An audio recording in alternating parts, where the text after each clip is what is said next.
সফির জগৎ বইটি বাংলায় অনুবাদ করেছেন জি.এইচ. হাবিব। ওনার সম্পর্কে আমি একটি মজার তথ্য প্রথমে দিতে চাই। হাবিব স্যার বইটি যখন পড়েন তখন উনি চট্টগ্রাম বিশ্ববিদ্যালয়ের শিক্ষক এবং ওনাকে দর্শন পড়তে দেওয়া হয়।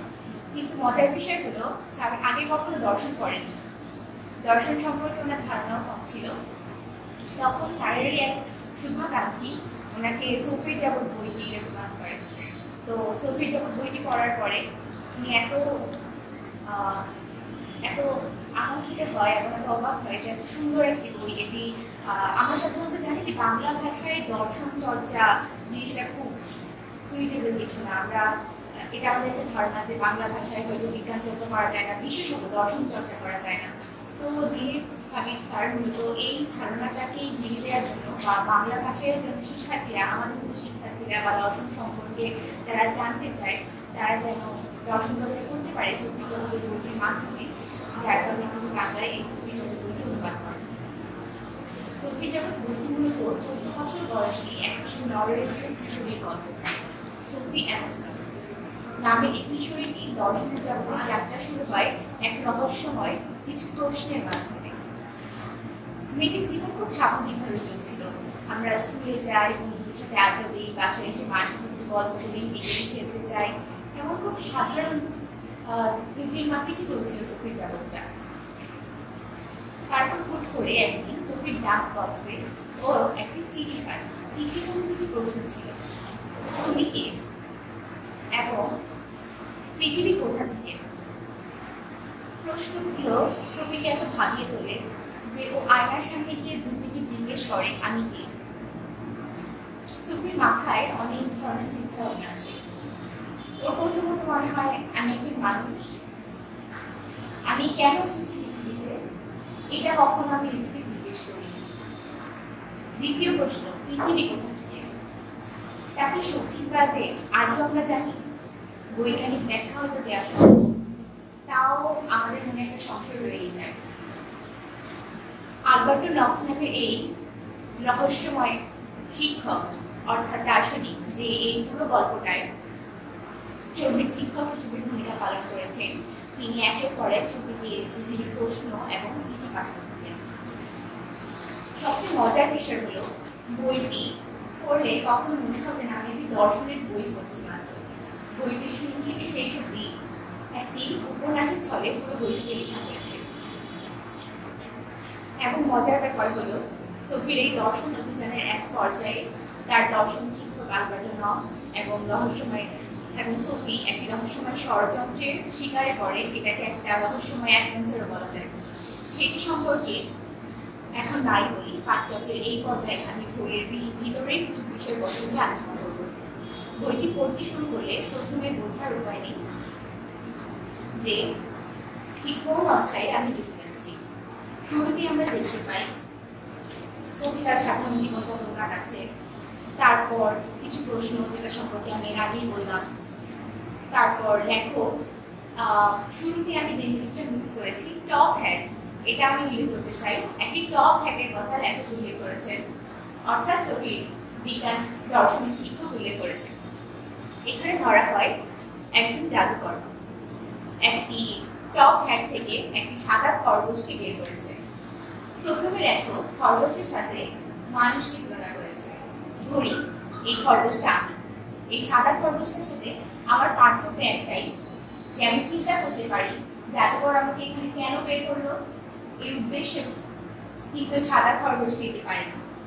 দ্বিতীয়ত, এই পুরো খরগোশটিকে আমরা আমাদের মহাবিশ্বের সঙ্গে তুলনা করতে পারি, আর আমাদেরকে খরগোশের রোমের ভিতরে সেই ক্ষুদ্র জীবাণুগুলোকে, যে খরগোশের রোমের ভিতরেই একদম চুক্তি করে বসে থাকে।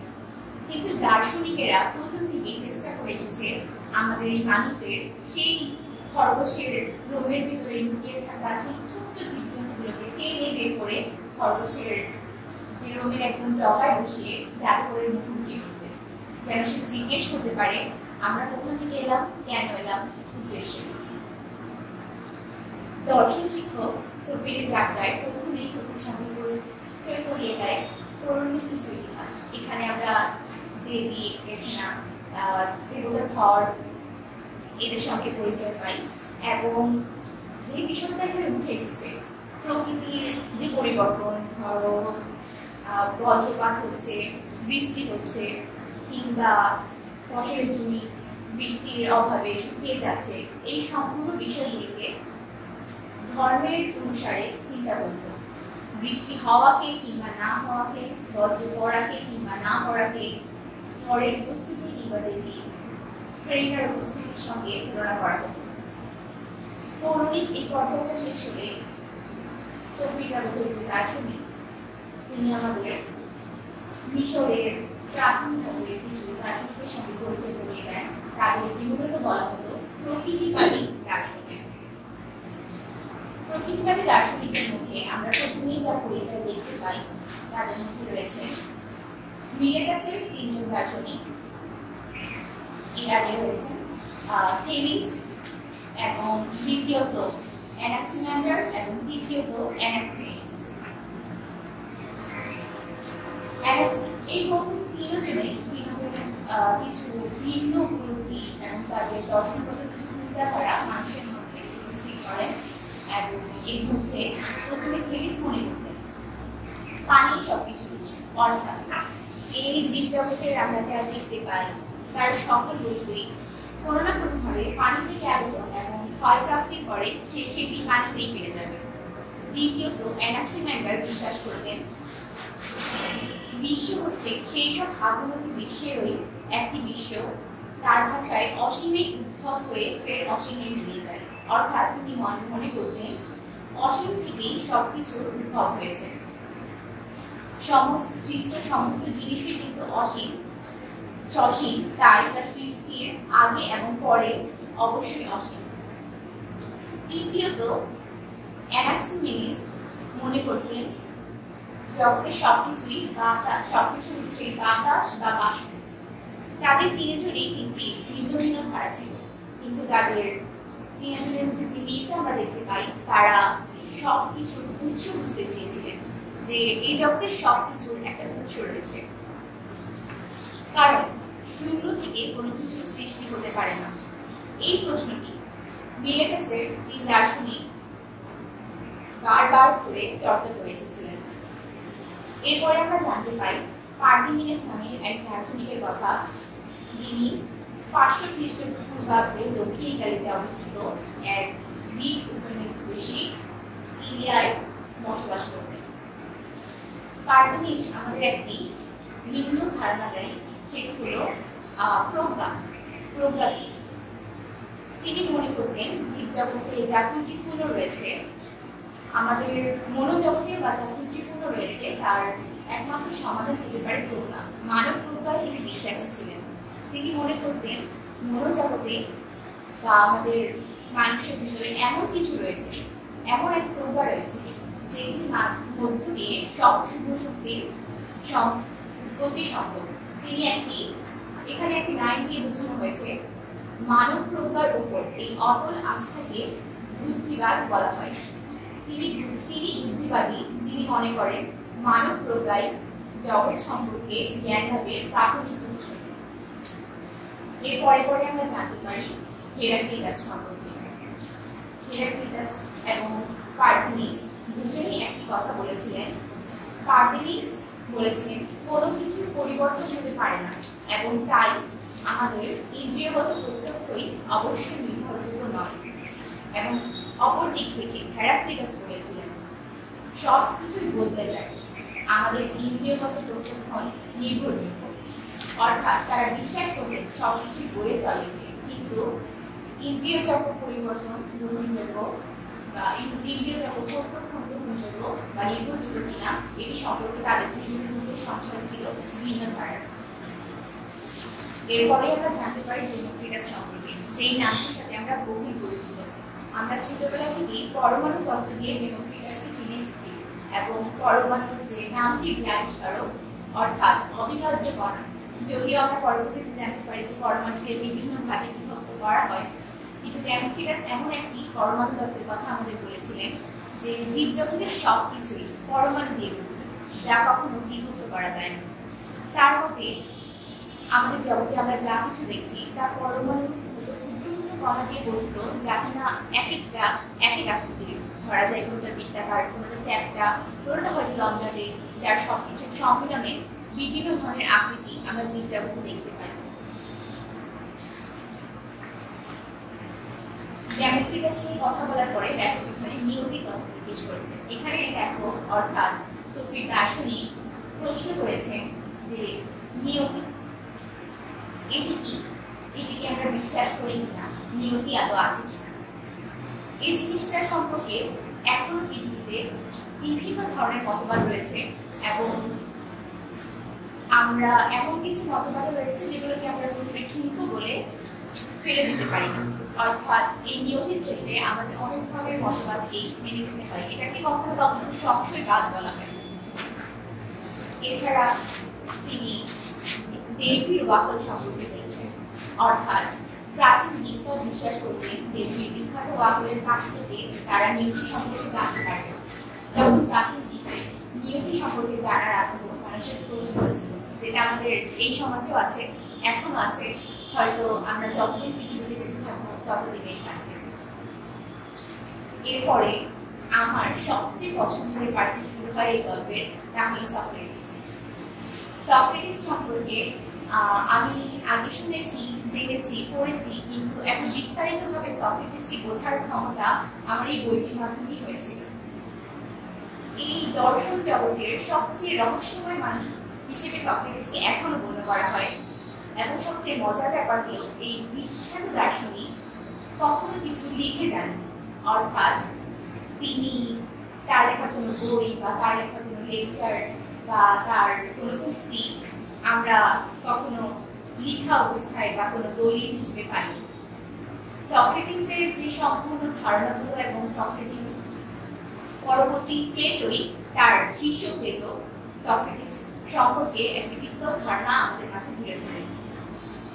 সক্রেটিসের একটি মজার বিষয় হলো তিনি সবসময় বলতেন, আমি একটি বিষয়ই জানি যে আমি কোনো কিছুই জানি না। এবং সক্রেটিস তার শেখানোর ধরনটাও খুব ভিন্ন ধরনের ছিল। বিশ্ববিদ্যালয়ের লেকচারারদের মতো তিনি বোর্ডে দাঁড়িয়ে বাচ্চাদের পড়াশোনা করাতেন না যে এটা ক এটা খ, তার পড়ানোর ধরনটা ছিল বা তার মানুষকে জানানোর ধরনটা ছিল এমন। তিনি মানুষকে প্রশ্ন করতেন, মূলত আলোচনার মাধ্যমে তিনি মানুষকে শিক্ষা দিতে চাইতেন এবং একটি আত্ম উপলব্ধি জাগ্রত করতে চাইতেন। তার শিক্ষার ধরনটা ছিল খুব অদ্ভুত। তিনি সবসময় এথেন্সেই সক্রেটিসের জন্ম এবং এথেন্সের সবচেয়ে প্রথম বিখ্যাত দার্শনিক হিসেবে সক্রেটিসকে বলা হয়।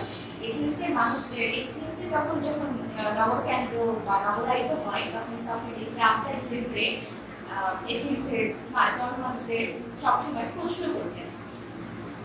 প্রশ্নগুলো ছিল এই ধরনের যা আমাদের সম্পূর্ণ চিন্তা জগৎকে জাগিয়ে তুলতে পারে, বা আমাদের যে জাগতিক বিশ্বাসটা রয়েছে, জাগতিক যে ধারণাটা রয়েছে, তার সব কিছুর ওপর একটি বিশাল প্রশ্ন ছুড়ে দিতে পারে। তিনি সবসময় চেষ্টা করতেন মানুষের ভিতর থেকে সেই আত্মজাগরণটা জাগিয়ে দিতে, এবং তিনি বিশ্বাস করতেন ন্যায় অর্থাৎ শুভ বা সুখ এই বিষয়গুলো আত্ম উপলব্ধি বা মানুষের যে প্রজ্ঞার ভিতর থেকেই জাগরণ করা সম্ভব। তিনি সমাজ গঠন নিয়েও বিস্তর এক প্রভাব রেখেছিলেন। সক্রেটিস এবং যিশু সম্পর্কে লেখক একটি নিরবিন্যাস আমাদের দেখিয়েছেন। প্রথমে যিশু বা সক্রেটিস কেউই কিছু লিখে যাননি, এবং দ্বিতীয়ত তাদের মৃত্যুর ঘটনা, যার কারণে এই মৃত্যুর ঘটনাটি সক্রেটিস ও যিশুকে নিয়ে আলোচনার একটি মূল বিষয়। তাদের এই মর্মান্তিক মৃত্যুর ঘটনা আমরা সকলেই জানি।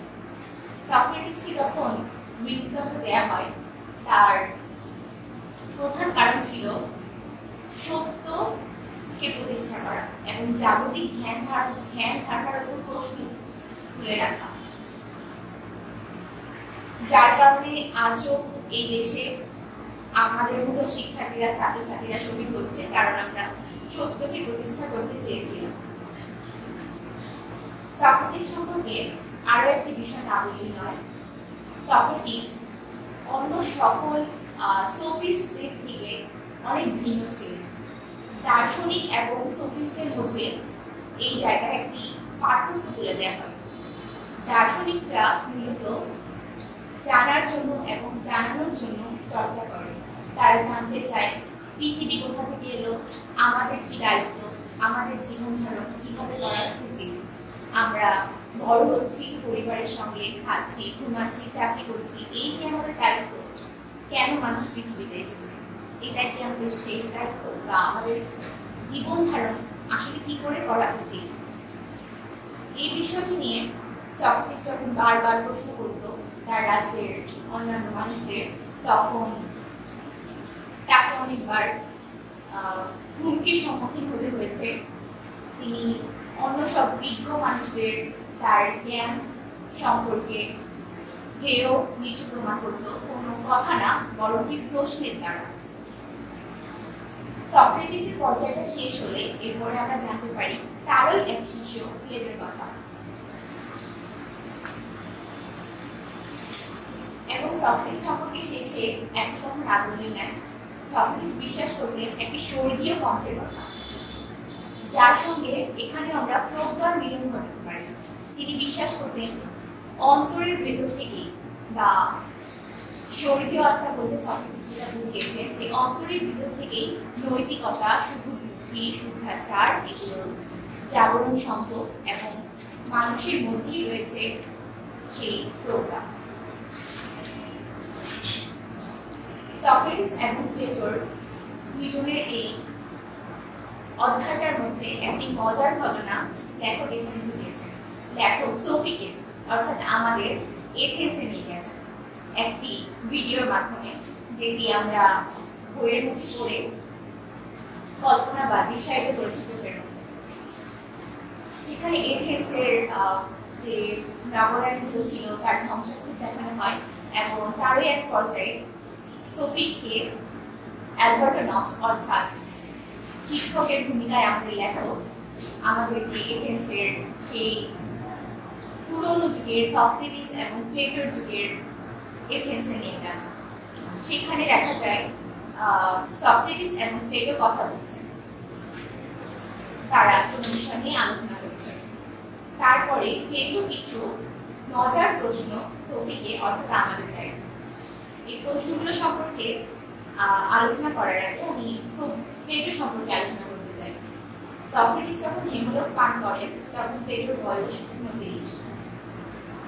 এথেন্সে যে তার সবচেয়ে মহৎ নাগরিককে মৃত্যুদণ্ডে দণ্ডিত করতে পারে, এই ব্যাপারটি তার উপর একটি গভীর দাগ রেখেছিল বললেও কম হবে। এই ঘটনায় তার সামগ্রিক দার্শনিক প্রচেষ্টার রূপকথা তৈরি করে দিয়েছিল বলে ধারণা করা হয়। প্লেটোর কাছে সক্রেটিসের মৃত্যুর ঘটনা ছিল বাস্তব সমাজের এবং খাঁটি বা আদর্শ সমাজের মধ্যকার একটি উজ্জ্বল ধারণা। প্লেটো বিশ্বাস করতেন প্রকৃতিতে স্পর্শযোগ্য বা বস্তুগত যে বিষয়গুলো আমরা দেখতে পাই, যেমন এই টেবিলটি কিংবা খাতা কিংবা বই কিংবা এই সব কিছুই ক্ষণস্থায়ী, এবং একদিন এই সবকিছুই ক্ষয় হয়ে যাবে। প্লেটো বিশ্বাস করতেন এমন কিছু রয়েছে যেটা ক্ষয়প্রাপ্ত হয় না, যেটা ইন্দ্রিয়গুলো থেকে আলাদা, যেটা এখানে অমর আত্মা হিসেবে বোঝানো হয়েছে। সক্রেটিস এবং প্লেটোর মধ্যকার দর্শন চিন্তাধারার ভিতরে আমরা বিস্তর পার্থক্য দেখতে পাই। যদিও আমাদের সক্রেটিস এই বিষয়গুলো নিয়ে আলোকপাত করেনি যে অমর আত্মা বলতে কিছু রয়েছে কিনে, অর্থাৎ প্লেটো বিশ্বাস করতেন এই জগতে যত কিছুই আছে তার সব কিছু বাইরে একটি ভাব জগৎ রয়েছে। অর্থাৎ আমি যদি বোঝানোর চেষ্টা করি জিনিসটা, আমরা যদি একটি এই গল্পের বোঝানো হয়েছে কিছু জিঞ্জারব্রেড বিস্কিটের দ্বারা, যেগুলো মানুষের আকৃতি। এই প্রত্যেকটা জিঞ্জারব্রেড বিস্কুট দেখতে একই রকম, কিন্তু প্লেটো এখানে প্রশ্ন করেছে এই জিঞ্জারব্রেড বিস্কুটগুলো তো দেখতে একই রকম, তাহলে নিশ্চয়ই এটার একটা ছাঁচ রয়েছে। কিংবা আমরা যে ঘোড়াগুলো দেখতে পাই এই জগতে, সেই ঘোড়াগুলোর গায়ে নিশ্চয়ই একটি ভাব ঘোড়া রয়েছে, যার ছাঁচে এই ঘোড়াগুলোকে বানানো হয়েছে। প্লেটো এই তত্ত্বে বিশ্বাস করতেন এবং তিনি বিশ্বাস করতেন এই বাস্তবিক জগতের বাইরেও একটি ভাব জগৎ রয়েছে, তেমনি রয়েছে প্রত্যেকটি বস্তুর বাহিরে একটি ভাব। তিনি বোঝাতেন ঘোড়ার যে মূল রয়েছে তা ভাব ঘোড়া, মানুষের ভাব মানুষ, একটি জিঞ্জার ব্রেড বিস্কুটের ভাব জিঞ্জার ব্রেড বিস্কুট। অর্থাৎ তিনি বিশ্বাস করতেন সব কিছুরই একটি মূলত ছাঁচ রয়েছে, যেগুলো আগেই এই সব কিছু আবর্তিত হয়ে এসেছে বা সবকিছুই দেখে এসেছে। অর্থাৎ তিনি জগতের বাইরেও একটি ভাব জগৎকে প্রচন্ডভাবে বিশ্বাস করতেন। এরপরে প্লেটো একাডেমিরই একজন শিক্ষার্থী অ্যারিস্টটলের কথা আমরা জানতে পারি। অ্যারিস্টটল প্লেটোর সম্পূর্ণ ভিন্ন ধারণা রাখতেন। প্লেটো যেই ভাব জগতের কথা বলেছেন তা অ্যারিস্টটল কিছু নিজের দর্শন চিন্তা দ্বারা পূর্ণ করে দেন। তার মতে ভাব জগৎ বলে মূলত কোনো জগৎ নেই, বাস্তবিক জগৎটাই মূল জগৎ। অ্যারিস্টটল শুধু দর্শন নয়, বিজ্ঞানের আরো অনেক বিষয় সম্পর্কে আলোকপাত করেছেন। প্লেটো যেখানে তার প্রজ্ঞা ব্যবহার করেছেন, অ্যারিস্টটল সেখানে সেই সঙ্গে তার ইন্দ্রিয়গুলোকেও কাজে লাগিয়েছেন। দুজনের মধ্যে এই বিস্তার ফারাক আমরা লক্ষ্য করি। ইউরোপীয় সংস্কৃতিতে অ্যারিস্টটলের গুরুত্বের আরো একটি বড় কারণ হচ্ছে বিজ্ঞানীরা আজ যেসব পরিভাষা ব্যবহার করেন সেগুলো তারই অবদান। তিনি সবসময় একটি বিন্যাসের কথা বলেছেন, অর্থাৎ সবকিছুরই একটি শ্রেণী বিন্যাস। এটি হতে পারে একটি ঘরের রুমের কথা, যে বইগুলো আমরা বইয়ের তাকে রাখি, জামাগুলো আমরা ড্রয়ারের পার্ট করে কোনো একটা জামা ভিন্ন ভিন্ন বা কোনো একটা শ্রেণী বিন্যাসে রাখি। হয়তো কলমগুলো আমরা কলমদানিতে রাখছি, ফুলগুলো ফুলদানিতে। এমন এক উদাহরণ দিয়ে অ্যারিস্টটল আমাদের শ্রেণী বিন্যাসের কথা বলেছে। অর্থাৎ আমরা যদি একটি বিড়াল নিয়ে আলোচনা করি, তাহলে প্রথমে সে একটি প্রাণী, তারপর সে একটি জন্তু, তারপর সে একটি স্তন্যপায়ী প্রাণী, তারপর সে একটি বিড়াল, তারপর তার একটি ধরন রয়েছে, সে কোন ধরনের বিড়াল, কোন দেশীয়। অর্থাৎ এই শ্রেণী বিন্যাস, জীবজগতের শ্রেণী বিন্যাস সম্পর্কে অ্যারিস্টটলের বিস্তর এক ধারণা আমাদের এখানে প্রদর্শন করা হয়। অ্যারিস্টটল শ্রেণী বিন্যাসের যে ধারণাটি আমাদের দিয়েছেন, তাছাড়াও তিনি তুলে ধরেছেন কিছু কারণের কথা। এখানে তিনি 4 ধরনের কারণের কথা বলেছেন: কার্য কারণ, বস্তুগত কারণ, আকারগত কারণ, কুশলী কারণ এবং পরিশেষে অন্তিম কারণ, যে বিষয়গুলি আমি এখন আলোচনা করব। অর্থাৎ আমরা যদি এখানে বলি যে বৃষ্টি কেন পড়ে, এর পেছনে অনেক ধরনের কারণ ব্যাখ্যা করা যায়।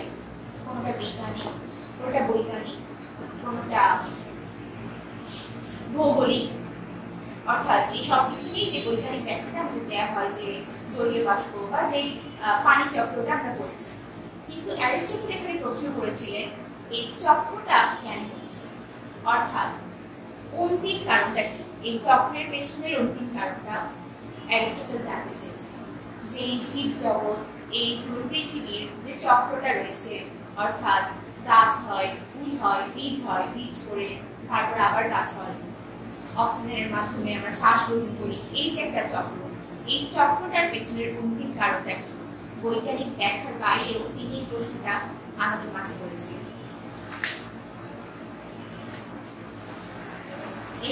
এখানে তিনি যুক্তিবিদ্যা বিষয়েও কিছু আলোচনা করেন এবং একটি মজার খেলা তিনি আবিষ্কার করেছেন, যেটিকে অ্যারিস্টটলের গেম নামে সবাই চিনে থাকে। আমি একদম আমাদের এই পুরো কার্যক্রমটা শেষ হয়ে গেলে ভেবেছি এই খেলাটার আয়োজন করব। অ্যারিস্টটলকে যুক্তিবিদ্যার স্রষ্টা বলা হয়। কিছু কার্যকর সিদ্ধান্ত বা প্রমাণের উপর ভিত্তি করে বেশ কিছু সূত্র তিনি দাঁড় করিয়ে গেছেন। খুব সাধারণ মনে হলেও তিনি এ ধরনের কিছু সূত্র আমাদের দিয়েছিলেন, যেমন সমস্ত জীবন্ত প্রাণী মরণশীল, প্রথম সূত্র। তারপর আমরা প্রমাণ করতে পারি যে একটি বিড়াল জীবন্ত প্রাণী, দ্বিতীয় সূত্র। তাহলে আমি অনায়াসে এই সিদ্ধান্তে পৌঁছে যেতে পারি যে বিড়াল মরণশীল। সূত্রটি খুব সাধারণ মনে হলেও বা খুব সাধারণ চিন্তাটা মনে হলেও এখানে একটি গভীর প্রশ্ন রয়েছে। সেই প্রশ্নটি অ্যারিস্টটলের সাহায্যে আমাদের দর্শন শিক্ষক কিংবা সোফির দর্শন শিক্ষক বুঝিয়েছেন এই পুরো পাঠটায়। এখানে নীতিবিদ্যা এবং একটি বিষয় না বললেই নয়, অ্যারিস্টটলের নারীর প্রতি দৃষ্টিভঙ্গি ইতিবাচক ছিল না প্লেটো কিংবা সক্রেটিসের মতো। অ্যারিস্টটল বিশ্বাস করতেন নারী একটি অসমাপ্ত মানুষ, অর্থাৎ নারী একটি অসমাপ্ত বা অসম্পূর্ণ পুরুষ।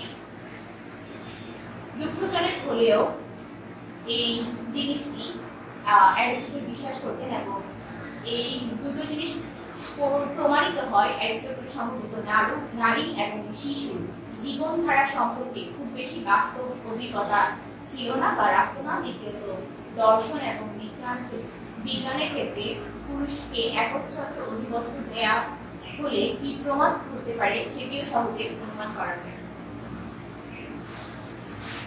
এছাড়াও এখানে একটি প্রশ্ন আমাদের লেখক করেছে।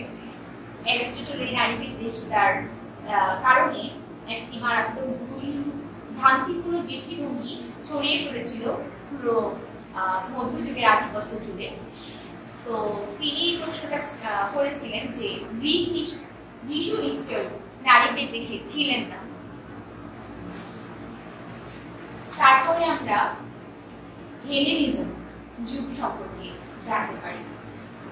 এই তিন বিখ্যাত দার্শনিক সম্পর্কে, অর্থাৎ প্রথমে অ্যারিস্টটল, প্রথমে সক্রেটিস এবং দ্বিতীয়ত তার ছাত্র প্লেটো এবং প্লেটো একাডেমির ছাত্র অ্যারিস্টটল, অর্থাৎ শিক্ষক ছাত্রের যে প্রক্রিয়া আমরা এখানে দেখতে পাই তার সমাপ্তি ঘটিয়ে লেখক এখানে হেলেনিজম নামের একটি অধ্যায় তুলে ধরেছে।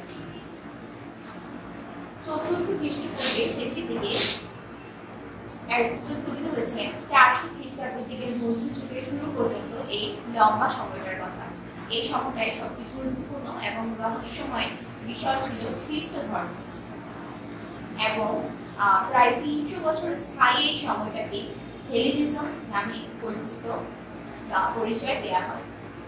মূলত তিনটি হেলেনিস্টিক রাজ্য, মেসিডোনিয়া, সিরিয়া এবং মিশরে গ্রিক প্রাধান্য বিশিষ্ট যে সংস্কৃতি এই একই সময়ে বিরাজ করেছিল সেটিকে বোঝায়।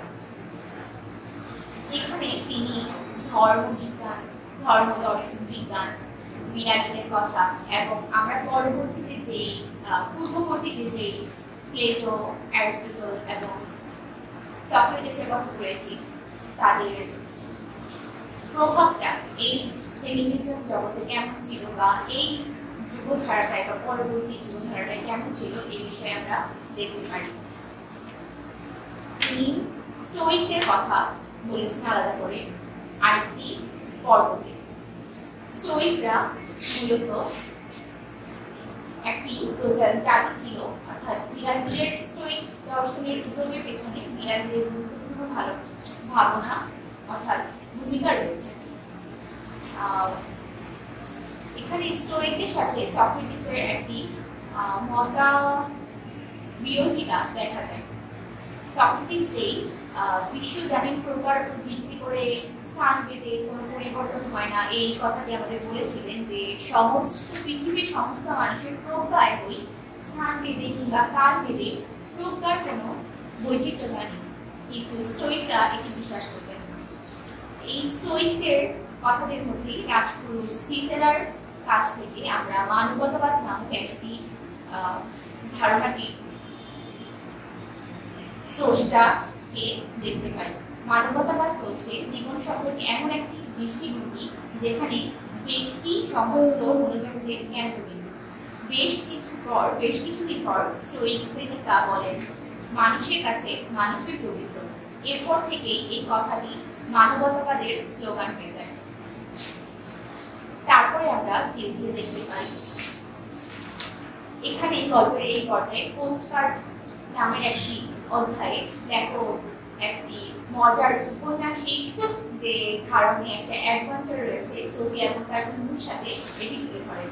এই বিষয়ে তিনি আলোকপাত না করে আমি এরপরে লেখকের যে দুই সংস্কৃতি নামে অধ্যায়টি রয়েছে সেটিতে চলে যাচ্ছি। যিশু ছিলেন ইহুদি এবং ইহুদিরা সেমাটিক সংস্কৃতির মানুষ। গ্রিক এবং রোমানরা ইন্দো ইউরোপীয় সংস্কৃতির মানুষ। ইউরোপীয় সংস্কৃতির শেকড় এই দুই সংস্কৃতিতেই রয়েছে। আর খ্রিস্ট ধর্ম কি করে গ্রিক এবং রোমান সংস্কৃতিতে প্রভাবিত হলো এটিকে এই অধ্যায়টাতে বোঝানো হয়েছে। ইন্দো ইউরোপীয়দের কথা এখানে বলা হয়েছে। ইন্দো ইউরোপীয় বলতে আমরা সেই সব জাতি বা সংস্কৃতির কথা বুঝিয়ে থাকি যারা ইন্দো ইউরোপীয় ভাষা ব্যবহার করে থাকে। এরপরে আমাদের সাইমনের কথা বলা হয়। ইহুদি, খ্রিস্টান এবং ইসলাম পশ্চিমের এই তিনটি ধর্মই পটভূমিক দিক থেকে সেমাটিক। আর এই দলটিকেই চিহ্নিত করে সাইমনের কথা অর্থাৎ এই অধ্যায়টি রচিত হয়েছে। এরপরে লেখক এখানে ইসরায়েল পল অর্থাৎ যিশুর মৃত্যুর কয়েক বছর পর ক্যালাসিকল খ্রিস্ট ধর্মে দীক্ষিত হন। তার যে পল যিশুর যে শিষ্য গোটা গ্রিক রোমান বিশ্বে তার মিশনারি সফরের মাধ্যমে খ্রিস্ট ধর্মকে নানান অঞ্চলে ছড়িয়ে দেন। আমরা এখানে ধর্মমত দেখতে পারি। যিশুকে এখানে আবারও নিয়ে আসা হয়েছে। এরপরের পর্যায়ে আমাদের মধ্যযুগ সম্পর্কে আলোচনা করা হয়। বিশাল অধ্যায়টাতে আমরা দর্শনের সঙ্গে সঙ্গে এক বিস্তর ইতিহাস সম্পর্কে জানতে পারি। মধ্যযুগীয় যে ইতিহাসটা রয়েছে তা খুব সংক্ষিপ্তভাবে এবং সূক্ষ্মভাবে লেখক এই অধ্যায়টাতে ফুটিয়ে তুলেছে। এখানে একটি চিঠির মধ্যে একটি কথা বা প্যারা রয়েছে। ইহুদি, খ্রিস্টান আর মুসলমানদের মধ্যকার হাজার বছর ব্যাপী বিরোধের কথা ভেবে প্রায় বিষণ্ণ হয়ে পড়ি। নিজেকে আমার বারবার স্মরণ করিয়ে দিতে হয় যে তিনটি ধর্ম শুরু হয়েছে আব্রাহাম থেকে। তাই আমার ধারণা তারা সবাই একই বিধাতার কাছে প্রার্থনা করে। অর্থাৎ লেখক এই তিন ধর্মের মানুষদের মধ্যে যে বিরোধটা রয়েছে, এই যে ইতিহাসের অধ্যায়ে আমরা যে যুদ্ধগুলো যে দাঙ্গাগুলো দেখতে পাই সেগুলো সম্পর্কে তথ্য প্রকাশ করেছেন এবং খুব সুন্দর করে এগুলো আমাদের কাছে তুলে ধরেছেন। অর্থাৎ এটাকে শুধু দর্শনের না, আমরা ইতিহাসের বই বলতে পারি, যা দর্শনের ইতিহাস নামেও পরিচয় করানো যায়। তিনি মধ্যযুগ শেষ করে আমাদের যে যুগটাকে নিয়ে যান তা হলো রেনেসাঁ। রেনেসাঁ যুগটা অন্যান্য যে আগের যুগগুলো স্বাভাবিকভাবে সময়গত দিক থেকে অন্যান্য যুগগুলো থেকে উন্নত ছিল এবং রেনেসাঁ যুগের মানুষের মধ্যে যে প্রযুক্তিগত উন্নতিটা আমরা এখানে দেখতে পাই। রেনেসাঁর মতবাদ আরো অনেক বেশি বিশিষ্ট হয়ে আছে ব্যক্তির স্বাতন্ত্র্যবাদের জন্য। আমরা কেবল মানুষই না, আমরা অসাধারণ স্বতন্ত্র ব্যক্তিত্ব। এটি রেনেসাঁ যুগে তুলে ধরা হয়। এই ব্যক্তি চিন্তা কিংবা যে লিডারশিপের ঘটনাটি বা উপলব্ধিটি আমরা রেনেসাঁ যুগে খুব ভালোভাবে দেখতে পারি। রেনেসাঁ যুগের অধ্যায়টি শেষ করে লেখক আমাদের আরো কিছু উপন্যাসিক পটভূমির কাছে নিয়ে যান। এখানে খুব মজার ভাবে সোফি এবং সোফির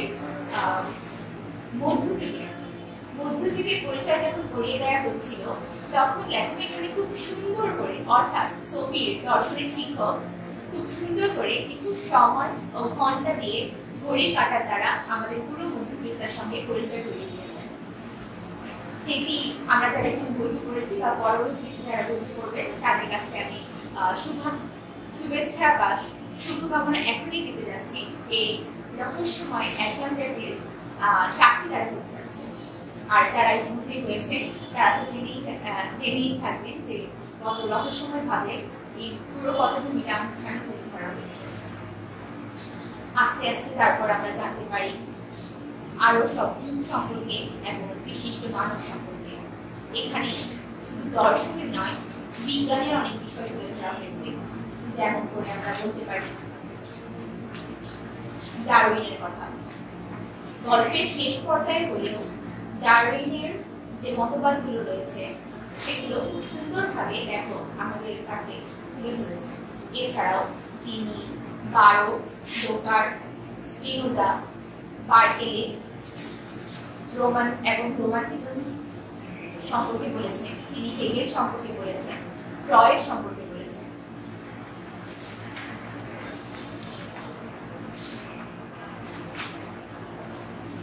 এখানে একটি মজার প্যারা আমি মার্ক করে রেখেছিলাম আপনাদের শোনাবো বলে। এখানে এমন একটি কথা লেখা ছিল যে আমি খুঁজে পাচ্ছি না, আমি নিজে বলি। এখানে এমন একটি কথা লেখা ছিল যে অন্ধকারের কোনো অস্তিত্ব নেই, মূলত আলোর অভাবই অন্ধকার। অর্থাৎ সত্যিকারের অন্ধকার বলতে কিছু নেই, যেখানে আলোর অভাব রয়েছে সেখানে অন্ধকার বিরাজ করতে পারে।